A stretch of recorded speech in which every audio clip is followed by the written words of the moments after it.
Kape tayo mga idol.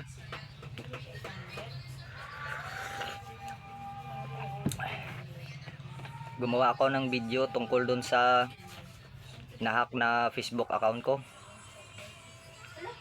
Hindi naman sana mangyayari yon kung walang nagchat sa akin. Tapos yung nagchat sa akin, pamilya ko pa. Siyempre, kumpiyansa ako mga idol na pamilya ko yung nagchat sa akin. Tapos yung binigay niya sa akin na picture, ito yon mga idol. Tandaan nyo ito, yung picture na ito. Ito yung ginagamit ng mga scammer para ma-hack nila yung Facebook mo. Kasi humihingi sila doon ng number mo, tapos yung Facebook account mo, tapos yung code na ibibigay siya ng Facebook, yun yung isi-send mo sa nag-chat sa'yo. Siyempre, kumpiyansa ako kasi pamilya ko yun eh. Ito yun mga idol, yung account na nahack sa akin, itong Mel Loyola. Ngayon, na-recover ko ito mga idol. Kasi nawala man yung number ko doon na ginamit ko doon sa Facebook na yun. Yung email ko doon ko na-recover. Ngayon ang ginawa ko mga idol, nag-request ako doon sa Gmail ko ng password, kaya binigyan ako ng Gmail. At yung nakapasok ako doon sa account ko.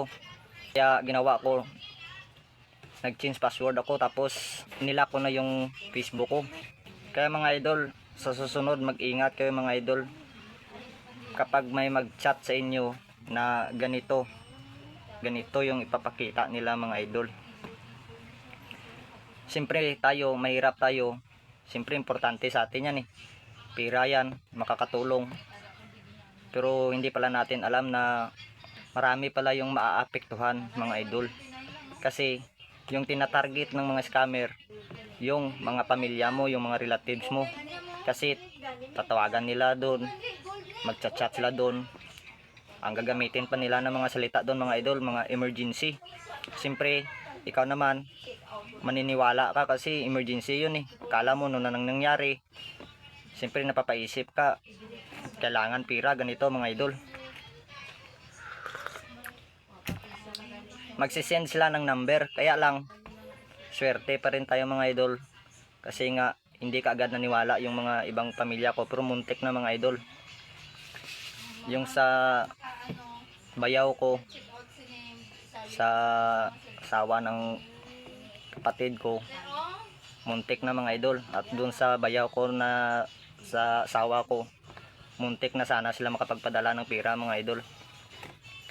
Kaya mga idol, mag-ingat po tayo. Hindi po ako kampante dun sa mga na-post ko lang na mag-ingat.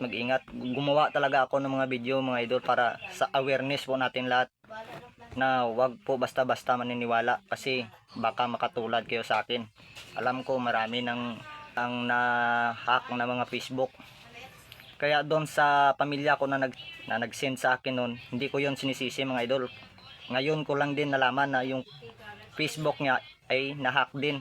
Kasi na-hack ako eh. Yun yung ginamit ng hacker, yung sa relatives ko na na-hack niya para maniwala ako. Sino ba naman di maniniwala yun mga idol, no?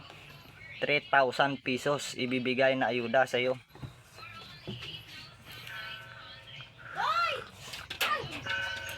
So ayun lang mga idol, maraming salamat sa panonood yung mga idol. Sana makatulong itong video na to sa mga hindi pa nakakaalam. Mag-ingat po kayo lagi mga idol. Maraming salamat po.